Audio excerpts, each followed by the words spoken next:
Fala galera vascaína, Jorginho aqui, canal Meu Vascão. Vamos para as atualizações dessa manhã vascaína. Vamos falar do jogo Santos e Vasco, jogo dificílimo, estreia do Bruno Lazzaroni, já na fogueira. Vamos falar disso e de outros assuntos logo depois da vinheta.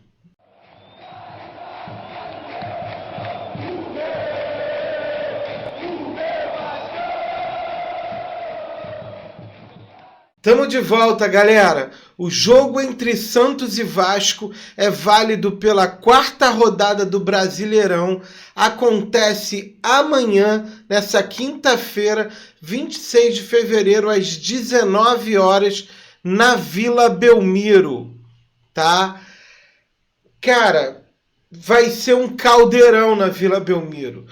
Se o Santos não vencer, o Vojvoda cai. A situação dele tá igual a do Fernando Diniz, só que ele ainda tá no cargo.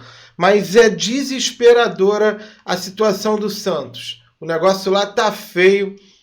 Neymar joga, tá querendo mostrar serviço.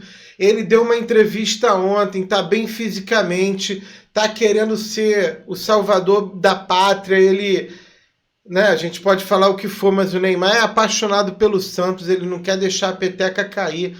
Vai ser jogo de cachorro grande, vida ou morte. Gabigol joga também, tá querendo jogo, os caras estão mordidos. Cara, os dois clubes jogam pela reabilitação, buscando a primeira vitória no Brasileiro. O Vasco não vence na Vila Belmiro há 9 anos, tá? Nós demos uma chinelada o ano passado neles no Morumbi pelo Brasileirão, 6-0, mas na Vila a gente não ganha deles há muito tempo. O jogo é difícil demais, eu já falei isso um monte de vezes, mas eu tô tenso com esse jogo, é um jogo perigoso. Cara, se a gente não ganha esse jogo, eu não sei, vai ficar difícil pra gente, porque vai começar aquele nervosismo, aquela situação que a gente já conhece bem, o próprio torcedor vai querer começar a pressionar, e isso não é legal pra gente.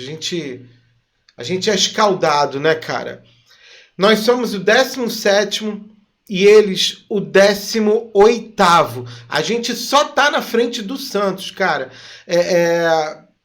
Mais 2 ali para trás, já estamos na zona de rebaixamento. Muito complicado. Missão do treinador Bruno Lazzaroni, difícil. O jogo vai ser uma guerra. Arbitragem. A CBF definiu a equipe de arbitragem do confronto. Rafael Klein, do Rio Grande do Sul, vai ser o árbitro principal. Assistente 1, Rafael da Silva Alves, do Rio Grande do Sul também. Assistente 2, Micael Stanislau, também do Sul. E de Goiás, o quarto árbitro, Jefferson Ferreira de Moraes. Vamos aí para uma possível escalação do time do Santos. É mais fácil prever a escalação do Santos do que a do Vasco, né? O Vasco está estreando aí o Lazzaroni, interino, então a gente não tem uma exata noção do que vai acontecer, de como ele vai posicionar, escalar o Vasco para esse jogo. Mas o Santos provavelmente vem com Gabriel Brazão, Igor Vinícius, Adonis Frias, Luan Pérez e Vinícius Lira, ou Escobar. William Arão, Gabriel Menino, Gabriel Bom Tempo ou Zé Rafael, Neymar, Gabigol e Rony, tá? Agora vamos dar uma pincelada aí daquilo que pode acontecer, de como o Vasco deve vir. A gente já tem informação do pessoal que acompanha os treinamentos de que ele não deve mexer muito, tá? Deve preservar. Geralmente o cara, quando chega, ele não mexe muito no time, porque ele está conhecendo ainda os jogadores. Não é o caso do Bruno Lazzaroni, Mas treinar um esquema tático totalmente novo é muito complicado. Então a gente vai ter aí, obviamente, no gol o Léo Jardim, que com a saída do Verratti e do Coutinho, ele fica com a responsabilidade de ser o capitão da equipe. É ponderado, é um cara que a gente confia e respeita, né? PH na lateral direita reconquistou a vaga, teve uma melhoria, mas a gente ainda não está confiando bem. Aí o Alan Saldívia, que jogou bem, eu acho, na minha opinião, que ele garantiu a posição, mas o Lazzaroni pode vir com Carlos Cuesta. Eu acho que ele vai vir com Alan Saldívia. O Robert Renan, que tem aquela qualidade ali na saída de bola, é combativo, acho que tá legal. Piton na esquerda ou Puma, essa é para mim a maior dúvida, tá? Realmente eu não sei o que ele vai fazer. Cauã Barros é um motorzinho ali. Eu acho que o Cauã Barros não sai do time de jeito nenhum. De volante, ele tem a opção do Tietê correndo por fora, o Hugo Moura, mas o Thiago Mendes está disponível. Então é maluco se ele não colocar o Thiago Mendes para jogar. Para mim, hoje é o Thiago Mendes e mais 10, entendeu? Eu acho que o Thiago Mendes é fundamental para o Vasco. Inclusive, eu atribuo a falta do Thiago Mendes contra o Fluminense uma parte desse comportamento ruim do Vasco no jogo, entendeu? Eu acho que o Vasco sentiu muita falta do Thiago no jogo. No meio de campo, substituindo o Coutinho, a gente tem automaticamente ali o Rojas. Acredito que ele também não mexa com isso. E no ataque, o Nuno Moreira. Cara, o Nuno não tem rendido muito bem, mas a gente vai falar daqui a pouco sobre isso. O Nuno tem reclamado muito do posicionamento. Eu acho que o Lazzaroni pode mexer alguma coisa em relação ao posicionamento do Nuno Moreira, tá? Vamos aguardar. A gente vai ter também o Andrés Gomes, esse aí é inquestionável, incontestável, entendeu? Cara, ele é um motorzinho, é extremamente habilidoso. As nossas principais jogadas sempre saem do pé dele. E aí vai faltar mais uma posição, que é o centroavante ali, cara, Spinelli ou Brenner. E eu acho que ele vai vir com o Brenner, tá? Ele quer um jogo mais veloz e o Spinelli é mais centrado. O Brenner se movimenta mais. E eu acho, a minha opinião, que ele vai mudar e vai vir com o Brenner. Mas se vier com o Spinelli também tá valendo. O Spinelli é um jogadoraço. E vamos pro jogo. Cara, Fernando Diniz recebeu ligação do Felipe Coutinho e foi hoje ao CT do Vasco se despedir dos jogadores. Isso é para mostrar para todo mundo que o que mais a gente tem hoje é influencer e jornalista especulando, fazendo besteira, falando merda e queimando jogador, treinador. Hoje a gente sabe que o que vende é você falar mal, dizer que está em crise. A gente está vendo, cara, é aterrorizante. A gente está vendo jornalista grande falando que os dois saíram na porrada no vestiário, que aconteceu isso, que aconteceu aquilo. Eu não vou citar nome aqui, mas está vendo gente de São Paulo, jornalista grande de São Paulo falando que teve informação, que fonte de não sei o que, eles nunca divulgam a fonte, né? Mas dizendo que os caras brigaram, que o Coutinho pediu demissão por causa do Fernando Diniz. Isso não existiu. Eu já falei isso 2 vezes. Agora o Flávio Dias também lá no programa do Atenção Vascaínos acabou de confirmar, não existiu, tá? Fernando Diniz saiu por problema técnico, por falta de resultado, mas relacionamento, ok.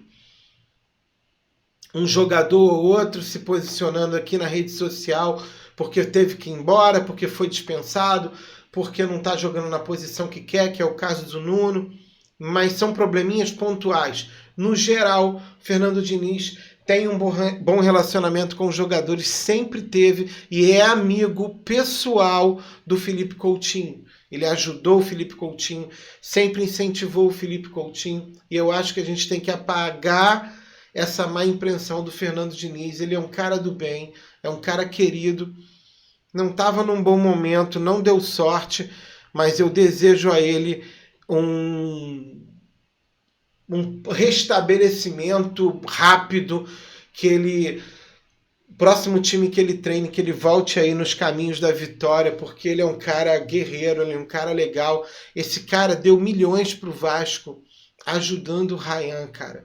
O Ryan hoje é o jogador que é. Agradeça ao Fernando Diniz. Esse eu acho que é o grande legado que ele deixa pra gente no Vasco. Valeu? Sem raiva, sem ressentimento. Vai com Deus, irmão. Então, já falei isso, o Nuno Moreira, insatisfeito com seu posicionamento em campo, pensou em deixar o Vasco, já deu depoimento falando sobre isso. O próprio Atenção Vascaínos transcorreu essa história agora à noite. Então vamos ler a matéria aqui do Atenção Vascaínos, tá? Eles dizem o seguinte: Nuno Moreira também estava pensando em sair do Vasco, pois ele não estava feliz da maneira que estava jogando. Mudou completamente a maneira de jogar, passando a jogar de meia e ponta direita. Caiu muito de produção e começou a ser questionado, tá? Informação lá do Flávio Dias no Atenção Vascaíno. Agora, para finalizar, a mesma situação, não mudou nada, tudo está no campo ainda da especulação. O empresário do Renato Gaúcho está no Rio, deve se reunir com o Pedrinho amanhã, mas os caras já estão falando de outros nomes. Eu mesmo falei para vocês do Galhardo. O Admar Lopes tenta convencer o Leonardo Jardim, eles são amigos pessoais, mas a gente também já sabe que o Leonardo Jardim saiu do Brasil com problemas, saiu aborrecido do Cruzeiro e não está querendo voltar para o Brasil, não quer jogar no Brasil, apesar de ser amigo pessoal do Admar. A nossa aposta hoje é o Arthur Jorge, apesar de ter uma multa rescisória astronômica, já estão falando que a multa é na casa de 20 milhões de reais, aproximadamente 4,5, 5 milhões de dólares, é muito dinheiro. Já ouvi outras pessoas falando que o Vasco estaria disposto a pagar, negociar e trazer ou o Arthur Jorge ou o Galhardo, que a gente sabe também que tem um salário muito alto. Ele ganhava mais de 3 milhões no River. Então, eu acho, eu já disse isso aqui também, que já tem um dedozinho ali do Lamáquia nisso. Tá saindo muito dinheiro. O Vasco tá com um sarrafo muito alto no orçamento. Isso já deve ser algum planejamento da negociação da SAF. E eu torço muito, cara, Arthur Jorge ou Marcelo Galhardo. Eu, sinceramente, minha opinião, Jorginho, eu não quero o Renato Gaúcho, não. Renato Gaúcho não é o monstro que pintam. Não é o maluco que pintam, tá? Ele é um bom treinador. Mas o Arthur Jorge é mais lapidado, é mais atualizado. E o Galhardo, porra, é o sonho do torcedor do Vasco, né, cara? O Galhardo vai vir com status de ídolo, entendeu? Não vou me alongar mais. Esse é o nosso news aí. Amanhã Vascaína. A gente vai ficar por aqui, já programando aí, se preparando para o programa da tarde. A gente vai vir com mais informações sobre o jogo, o duelo de amanhã contra o Santos na Vila Belmiro. Informações também quando a gente tiver atualizações sobre a contratação do novo treinador, a gente vai trazer também. A gente fica por aqui. Saudações vascaínas. Fui.